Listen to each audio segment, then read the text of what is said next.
So it's predictable. Did you honestly think that Swerve was going to hold on to his title? I mean, he successfully defended it against Santos Escobar, who continues to be a loser. Can't win the cruiserweight title back. He goes after the North American title. Can't win that. Oh, so Santos is looking a little bit weak now, and even though he added Electra Lopez to the mix, doesn't do anything for their faction. I used to be behind them, but I don't know what's going on with them now. But then Carmelo Hayes in the main event signs that contract, makes it official, and even though he was struggling a little bit, he ends up beating Swerve Scott and becomes the new North American champion. Of course, that was going to happen because Swerve Scott, as soon as he got the call up, his days as North American champion were over. That's how it goes. You know? Yeah, these guys can't go to the main roster with their NXT titles, but then sooner or later they're going to lose them. Vince McMahon don't give a fuck about NXT, so he's gonna do what he does, and that is you're not coming into onto the main roster with those belts, or at least keep them on the roster. Now, how did NXT 2.0 go? Well, we had Legado del Fantasma in an effort to swerve the, no pun intended, or put the, have the advantage in their corner, give a little bit of a psychological edge. What did they do? They took out the Shanti Diadonis, was nowhere to be found, and they kidnapped Top Dollar and BFAB. And we all know that that didn't matter because Swerve defended it successfully, defended it again, retained it against them. So what was that about? And Joe Gacy boring me again with his drivel. I skipped that horse shit. And he looks to beat Ciampa so that he can be put into that title match that Ciampa has with Braun at Halloween Havoc to make it a triple threat. And well, he tried and he failed. And so apparently he has that big old oaf, that guy that was sitting in the damn thing, all tatted up, bald head, and he looks like he has him in his corner or something. It looks like he was gonna attack him, and then he puts his back of his hand so lovingly across his cheek. What was that about? Does he have the power of persuasion in his hands? Does he have that? Oh my God, is he? Does he have powers or something like that, or is he one of those guys? I'm not gonna go further into that. Now, Toxic Attraction, I skipped this.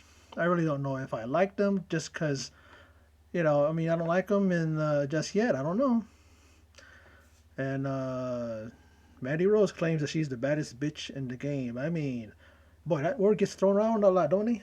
Britt Baker in AEW says she's the baddest bitch in here, and so does Jade Cargill says that. And then now in WWE, they have Mandy Rose saying that. Didn't who's the one that said that? Doesn't Sasha Banks say that too? And they're trying to reclaim that word and not, have that used. But I guess it's powerful if the woman uses it. I guess.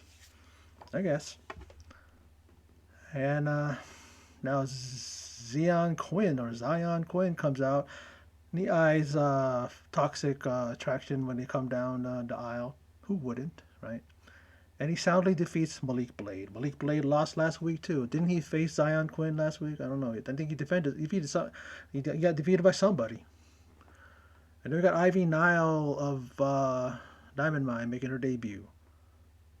But before that, we see Swerve saying that Legado left the wrong one standing. And then Valentina Ferrac, whatever how you say her last name, she's the unfortunate victim of Nile who does a backbreaker, has her on her thing with her back.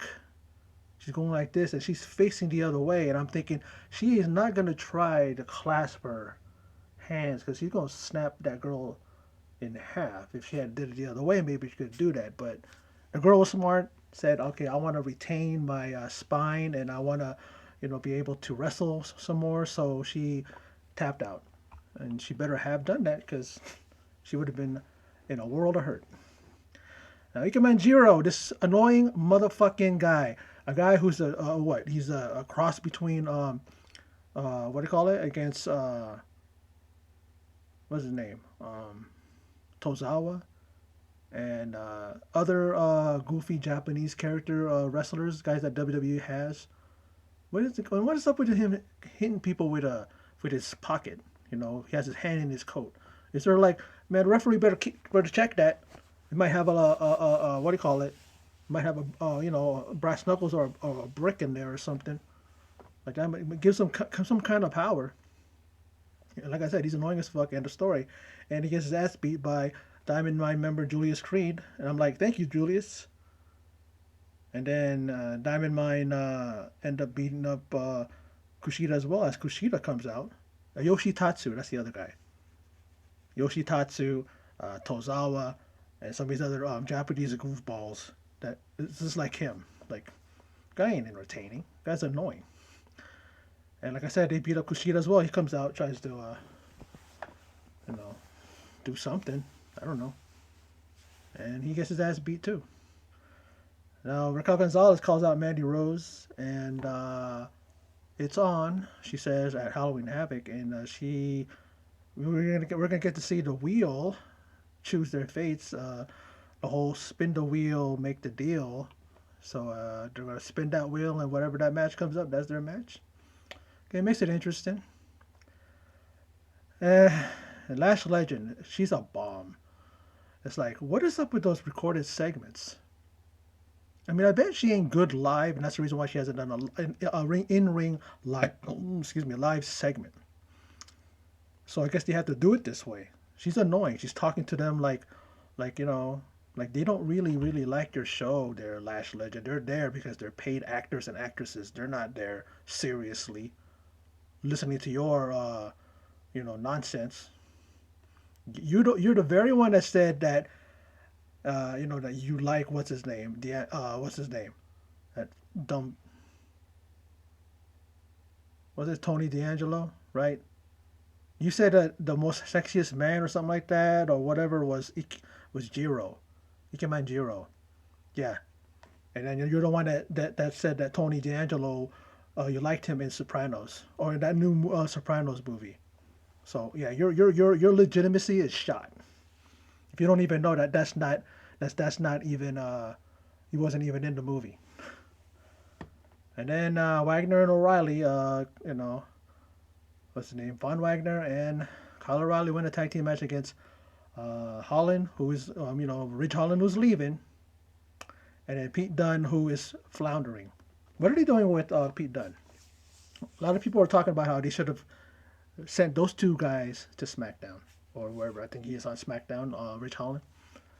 They got to do something with Dunn. He keeps going after the title. He keeps going after it, and he keeps failing. And the guy's good. He's money.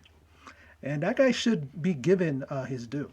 One of the longest reigning NXT UK champion before Walter broke his record. But the guy was, dominant. And then now he's just like what?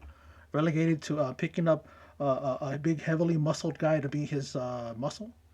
When Ridge Holland leaves, what does he get to go find someone else? Make you work out a deal with Joe Gacy and get that bald-headed dude, tattooed guy, and maybe that'll be Pete Dunne's next heavy, his next bodyguard. Oh, and speaking of the Tony D'Angelo, he's a tired cliche, man, of mob expressions and caricatures, and he sucks, and he doesn't impress me. And the guy can't even go in the ring. The guy sucks in the ring. If he was good in the ring, but then had a shitty gimmick, well, at least he has his thing. But I was watching him last week when he made his debut. Guy, he just doesn't have it. And whenever I see that guy, I'm just going to skip it. I don't even know if I even want to even care about whatever the results of his matches are. He just did a segment. That's all he did, a recorded segment. So, Now, Duke Hudson, he beats Waller with a handful of tights. Okay. Santos Escobar took out Swerve's fam, as he says. So he has the advantage in his title match against Swerve just because he has his family. But then it's kind of funny. They stayed in the back until like the end of the match, and towards the end of the match, I should say. And out comes, Out comes Raul Mendoza and what do I call it? His partner. Forget his name at the moment. They didn't do nothing. Did nothing. Now, India and Persia in tag team action, and then we see Imperium who are focused on MSK and still talking about the ring is sacred. Yeah, we got it. But how about you secure a title shot and win the titles back? Stop talking about the ring is sacred. We get it. The ring is sacred. Do something in the ring, and how about you win the titles back? And then Indian Persia, their opponents are Sarai and Amari Miller. And I guess Sarai is relegated to tag team matches now. Is her push done? Is it, at least she didn't get the pin. At least she didn't get pinned, so she doesn't look weak. It was, what I call it? It was Amari Miller, and she got pinned by Indy, who does that elbow drop off the top rope. Pretty impressive, but she always does it to someone's back. I guess that makes it equally more impressive. And she gets the win for her team, her and Persia. Parada. And Io Shirai comes out along with her tag team championship partner, Zoe Starks. And we get it, Io. You don't like anyone. Fuck, is this thing getting old? It gets old, man. It's like that's she's relegated to now, just a catchphrase and being in a tag team. Yeah, she's a tag team champion. Who cares? She needs to be the singles champion. She needs to go on Raw or SmackDown. I hate to say that because I have been hating. Well, I've been hating on Raw for the longest time. SmackDown, has been getting for the last month. I've been hating on it. It's kind of been up and down, but it's been consistent for the past 2 weeks. It's being just as awful as Raw. But where else is she gonna go? Is she gonna keep doing this tired bit of not liking somebody? We got it. We don't, you don't like her. You don't like her tag team partner. And then out comes, what do you call it? Well, let's see. Out comes Toxic Annoyance. That's going to be my name for them now. And they come out and all hell's breaking loose. And is it going to turn into a triple threat match at Halloween Havoc? Well, yes, folks, it is. I am the seer of all things. I'm like if you guys are familiar with Game of Thrones, I'm like the three-eyed raven. I can see things happening in the past, the present, the future. And I saw this happening. Who doesn't see this happen? You don't have to be the three-eyed raven. Everybody sees it coming. That's the perfect setup. And I'm thinking NXT 2.0 is quickly becoming Raw and SmackDown. It just seems like ever since this whole turn, this whole change, and the rumors of McMahon being behind it, I'm always having his hands in the cookie jar when it comes to NXT 2.0. It just seems like it's turning into that now. You can predict stuff like before. NXT was like, yeah, it would be something that you can predict, but it wasn't like the way that you can predict what happens on Raw. It didn't have consistent. It would be consistently a little different every week. It's just like it seems like it's the same every week, And then we have this thing with Waller introducing Grimes to online dating. Okay, good luck, Grimes. I don't know why he doesn't know. He's acting like he didn't even know what that is. And then Solo Sikoa is coming soon. Should I care? Time will tell. But I already went over the thing, the main event, and to me, NXT 2.0, it's just been like this, the same. There's no up thing, there's no down thing, and I don't know. I don't know. I still like it better than Raw or SmackDown, but I don't like it's better than NXT UK. NXT UK is always hitting it. There's always hitting it out of the ballpark. It's always like hitting home runs where Raw is always striking out and SmackDown is always hitting a ball into a second, to a double play every time.